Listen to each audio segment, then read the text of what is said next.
Lost in a memory that is very vivid, and I will tell you about it in a second.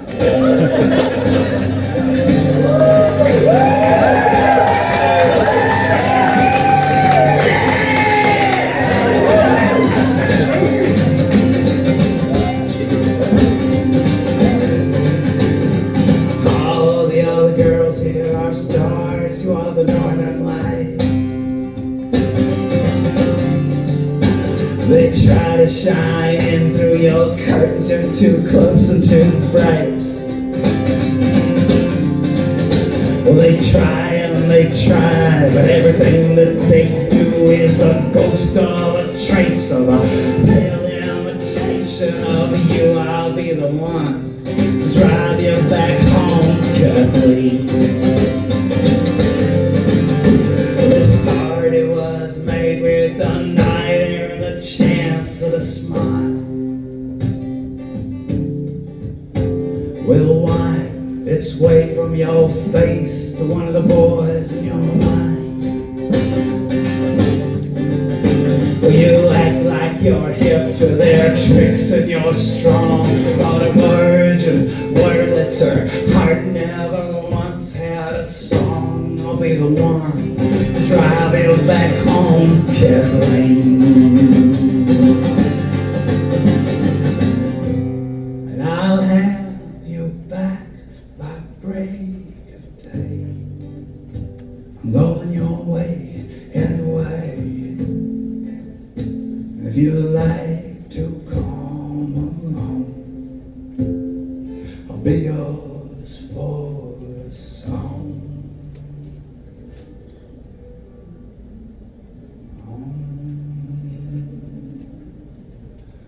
Whoa, ho, ho. It struck me that, and the reason why I kind of dropped what I was doing there is I was realizing, I was thinking back to when I saw the Northern Lights for the first time, and it was an amazing moment, and I hadn't told my kids about it, but it was really funny. It's like a whole lot of strands came together in that moment, which is probably where I kind of why I wrote a song about it, you know.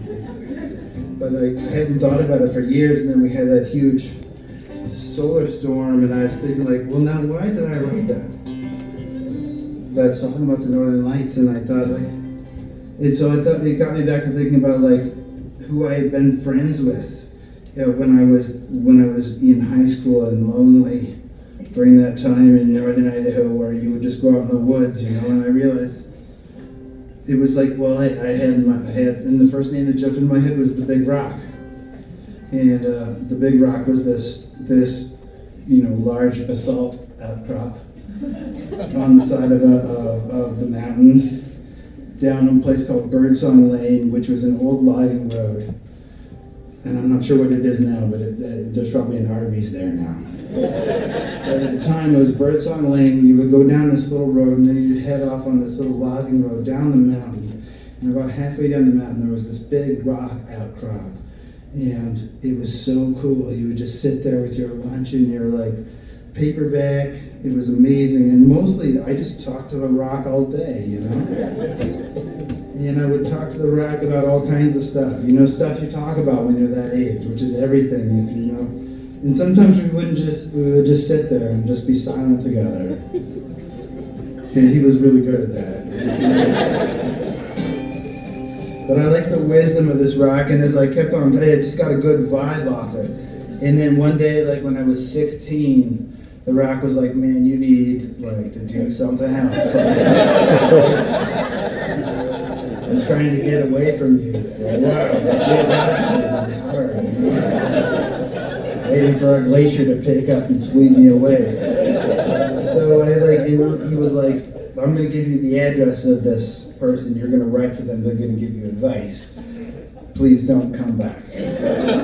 Which was fine because so anyway, the address was from an enormously old lady in Kansas, and she had been through she'd been through it all, and she had all kinds of life advice. And I wrote her for a long time, and we developed this kind of like pen pal relationship. And finally, she said, after many, many letters back and forth, this was before the internet, even before papyrus or cuneiform. And she said, you need a car.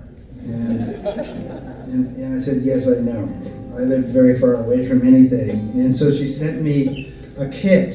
And the kit was a cardboard. If you pasted it together and you taped it all together, it turned into a 1983 Toyota Tercel.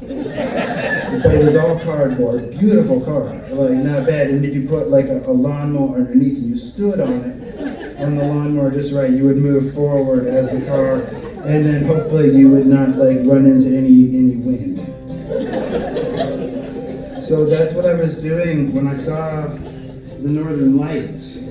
I had gotten this job that I'd given myself where I would just drive people home from parties because they were so happy, and then I was driving this girl home from the party, and she wanted to go to another party, and so I took her over there, and it was this guy, and he had a crop duster, and the whole family, they crop dusted fields, flying over in those planes, and they had one of these enormous trampolines out in the field.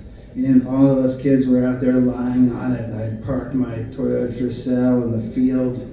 Everything was so cool. And I saw then the Northern Lights, and they were like pink, like fluorescent, like Pepto-Bismol curtains in the sky, with all the harvest dust in the air.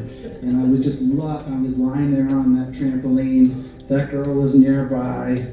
I know nothing was going to happen, but it was nice enough, And she was I was looking at her, and she looked at, I thought she was going to look at me, but she looked past me over my shoulder. And her eyes grew wide, And it was the actual, whatever electromagnetic rays filtering through our atmosphere had set my cardboard Toyota Tercel on fire. It was burning down slowly, so I've never forgotten that moment.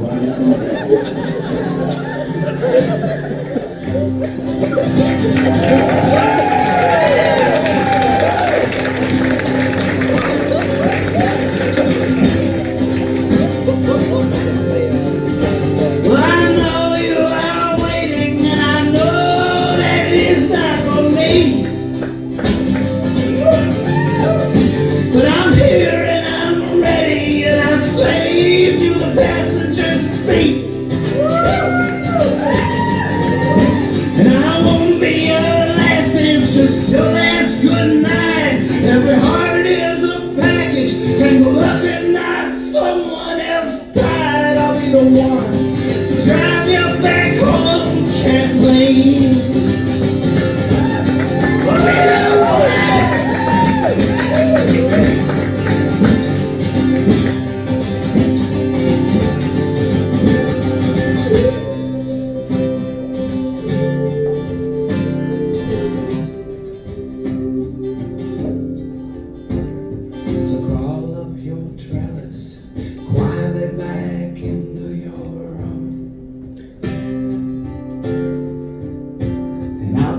Down the length of your drive by the light of the moon. And the next time we meet's a new kind of hello. Both our hearts have a secret.